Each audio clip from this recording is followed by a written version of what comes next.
Tinker Tales। यह कहानी उस समय की है जब दुनिया में पहली बार एक यूनिकॉर्न आया था। यह यूनिकॉर्न जहाँ भी जाता वहाँ के लोगों के लिए बहुत ही सौभाग्यशाली साबित होता, पर वह हमेशा कुछ न कुछ खोजता रहता था। इसलिए लोगों ने उसका नाम प्यार से क्यूरियो यूनिकॉर्न रख दिया।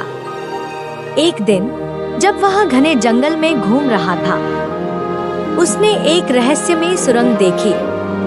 उत्सुक होकर क्यूरियो ने संदेहजनक रूप से सुरंग में प्रवेश किया, जिसकी काली दीवारें छोटी रोशनी से चमक रही थी। जैसे ही क्यूरियो ने चमकती रोशनी का पीछा किया, वह एक ऐसी जगह पर पहुंच गया जो जादुई और डरावनी दोनों ही लग रही थी। वहां खूबसूरत फूल थे, लेकिन हर कोने में अंधेरा छिपा हुआ था।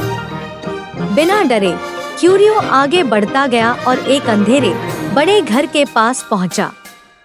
डरते हुए उसने चिरचिराते दरवाजे को खोला और खुद को एक सुंदर रोशनी से भरे कमरे में पाया। अचानक एक संदेहजनक दिखने वाले पंख क्यूरियो की ओर तैरते हुए आए और उसकी आंखों के सामने एक चमकदार परी में बदल गए। परी ने गर्मजोशी से मुस्कुराते हुए क्यूरियो से एक इच्छा मांगने को कहा। उड़ने की सोच से उत्साहित होकर क्यूरियो ने अपने लिए पंखों की इच्छा की। परी ने शरारती चमक के साथ 3 विकल्प दिए: बादलों की तरह सफेद पंख, सूरज की तरह चमकदार पीले पंख या आकाश की तरह नीले पंख। क्यूरियो ने ध्यान से अपने विकल्पों पर विचार किया। बच्चों, आपको क्या लगता है कि क्यूरियो ने कौन से रंग का पंख चुना होगा? उसने सोचा कि सफेद पंख उसे उन फूले हुए बादलों की याद दिलाते हैं जिन्हें वह देखना पसंद करता था। पीले पंख उसे हर सुबह जंगल में बिखरी सुनहरी रोशनी जैसे थे। डॉट और नीले पंख उसे साफ आसमान की याद दिलाते थे। थोड़ी सोचने के बाद क्यूरियो ने नीले पंख चुने। मैं आकाश जैसे नीले पंख चुनता हूँ, उसने दृढ़ता से कहा। परी ने सहमति में सिर हिलाया।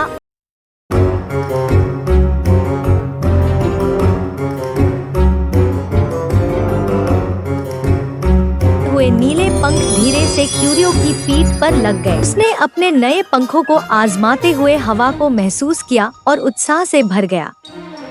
धन्यवाद दयालु परी, क्यूरियो ने कृतज्ञता से कहा। परी ने गर्मजोशी से मुस्कुराते हुए कहा, ऊंचे उड़ो और दुनिया को देखो क्यूरियो। उस दिन से क्यूरियो ने नए नए स्थानों की खोज की और जादुई जीवों से मिला। और अगर आप क्यूरियो के और भी जादुई स्थानों और जीवों के बारे में जानना चाहते हो तो मेरे चैनल को प्लीज सब्सक्राइब, फॉलो और लाइक जरूर करें और उनके अद्भुत सफर को दिल से महसूस करें।